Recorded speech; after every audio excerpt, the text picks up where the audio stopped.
est grâce, tout est grâce, tout est grâce. Oh,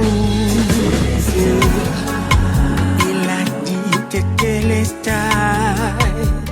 Oh. Exode chapitre 12, les versets 12 et 13. Cette nuit-là, je passerai dans le pays d'Égypte et je frapperai tous les premiers-nés du pays d'Égypte. Depuis les hommes jusqu'aux animaux, j'exercerai des jugements contre tous les dieux de l'Égypte. Je suis l'Éternel. Le sang vous servira de signe sur les maisons où vous serez, et il n'y aura point de plaie qui vous détruise quand je frapperai le pays d'Égypte. Il l'a fait pour moi juste comme ça. Bonjour et bon réveil matinal, vous écoutez Tetelestai avec le pasteur Paristala. Oh oui, oh oui, oui, oui. Tetelestai. Bonjour encore ce matin à tous les frères et sœurs, bon réveil matinal. C'est encore un très grand plaisir pour moi de pouvoir partager avec vous et très reconnaissant pour le souffle de vie. Vous écoutez très bien Tetelestai et moi je suis le pasteur Paristala. En mon absence. Après avoir parcouru le livre de Genèse, nous sommes en train de commencer le livre d'Exode. Nous pourrions gagner aussi le cœur de Dieu. Il y a quelques histoires et quelques personnages comme ça qui nous enseignent aussi le salut, la vie spirituelle. Et nous avons fini le livre de Joseph en voyant comment Joseph était en train de pleurer parce que ses frères n'ont pas cru au pardon qu'il leur avait accordé après tout ce qu'ils avaient fait. Mais bien aimé, nous avons dit c'est aussi comme ça que Jésus-Christ au ciel est en train de pleurer tout le temps parce que nous ne croyons pas à ce qu'il nous a pardonné. Et je crois aussi que en méditant dans le livre d'Exode, nous pourrions gagner aussi le cœur de Dieu dans ce précieux livre. Bien aimé, nous voyons comment le peuple d'Israël, après que Joseph soit mort, après que Pharaon soit mort, ils ont beaucoup souffert dans ce pays et Dieu avait décidé de sauver son peuple de ce pays, de sauver son peuple de l'Égypte, de cet esclavage, bien aimé. Comme Dieu aussi a envoyé Jésus-Christ nous sauver du péché, de la même manière Dieu a envoyé Moïse sauver son peuple de l'Égypte parce qu'ils croupissaient dans l'esclavage, dans les travaux difficiles. Ils ont beaucoup subi en Égypte. Bien aimé, nous aussi, nous étions en Égypte. Nous avons beaucoup souffert sous l'esclavage du péché. Nous avons souffert sous l'esclavage de la sorcellerie, du vampirisme, de beaucoup d'autres choses. Mais surtout sous l'esclavage du péché parce que le péché était le plus grand problème entre l'homme et Dieu. Alors, la Bible dit que Dieu a envoyé son serviteur Moïse délivrer le peuple de l'Égypte de cet esclavage. Et ce n'était pas facile parce qu'il y avait Pharaon. Pharaon, qui était le roi en Égypte, n'a jamais voulu laisser partir ce peuple, qui travaillait beaucoup pour les Égyptiens, qui apportait beaucoup pour les Égyptiens. Dieu a beaucoup endurci le cœur de Pharaon pour ne pas laisser partir le peuple d'Israël.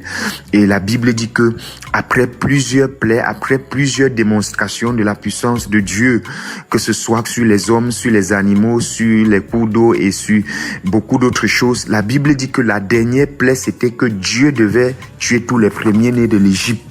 Et pour tuer tous les premiers-nés de l'Égypte, il fallait que les premiers-nés du peuple d'Israël soient protégés.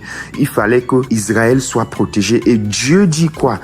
Pour que Israël soit protégé, pour que son peuple soit protégé, ceux-ci devaient juste mettre le sang, tuer un animal, tuer un agneau et appliquer le sang sur les linteaux, sur les portes et sur les fenêtres. C'était le seul signe pour être sauvé, bien-aimé. C'était la seule chose pour être sauvé. Ça veut dire que même si tu étais quelqu'un qui ne volait pas, qui ne mentait pas, qui ne commet pas l'adultère, tu ne commets aucun péché, mais tu ne mets pas le sang sur le linteau de la porte, Dieu devait te tuer. Parce que Dieu dit, je passerai sous l'Égypte et je vais entrer dans toutes les maisons de l'Égypte, je vais tuer les premiers-nés. Mais mon peuple, pour que vous soyez protégés, appliquez simplement le sang sur les linteaux.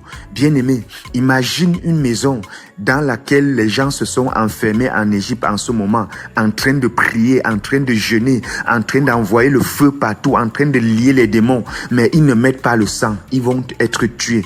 Maintenant, imagine une autre maison dans laquelle, bien aimé, ils ont même mis le sang et que dans cette maison, ils sont en train de bagarrer, en train de s'insulter. Ils sont même en train de commettre l'adultère, la fornication.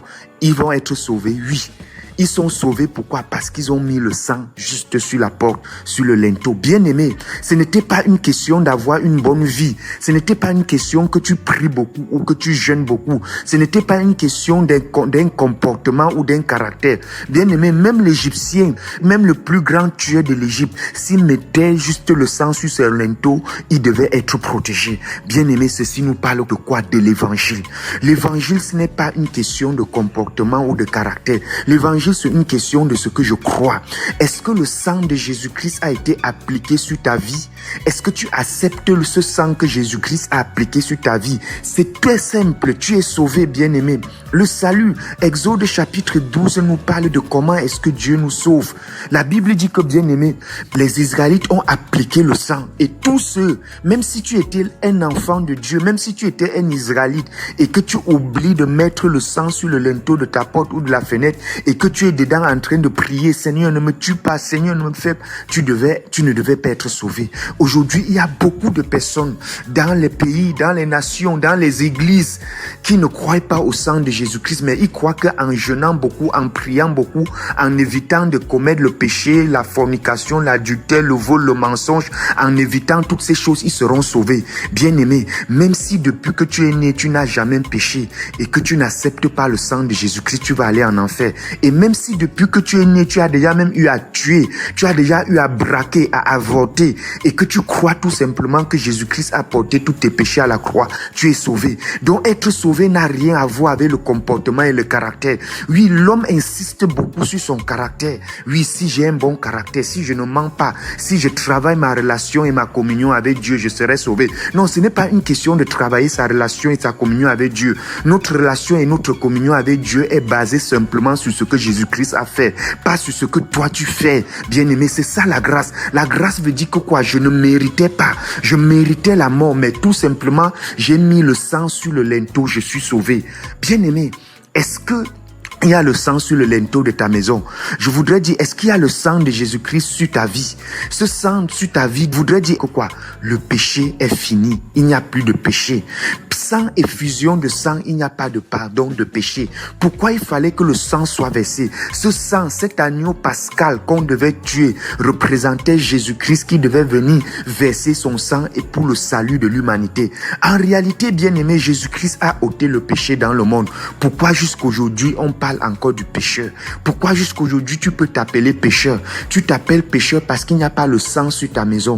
Si tu avais appliqué le sang sur ton cœur, est-ce que tu as appliqué le sang de Jésus-Christ sur ton cœur? Si tu avais appliqué le sang de Jésus sur ton cœur, tu verras qu'il n'y a pas de péché dans ta vie. Il n'y a en fait pas de péché. Ceux qui ont encore le péché dans le cœur, c'est parce que le sang de Jésus n'a pas été appliqué sur leur cœur.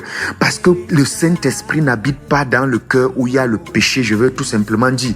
Donc, le Saint-Esprit et le péché n'habitent pas dans un même temple. Soit tu as le péché dans le cœur et le Saint-Esprit n'y est pas, soit tu as le Saint-Esprit et le péché n'y est pas. Je crois, bien aimé, que le sang a été appliqué et que si ce sang a été appliqué sur ta maison, tu ne peux pas aller en enfer, bien aimé. Le destructeur ne pourra pas te détruire. J'honore le Christ en toi, tu es saint, tu es juste, tu es parfait en Christ.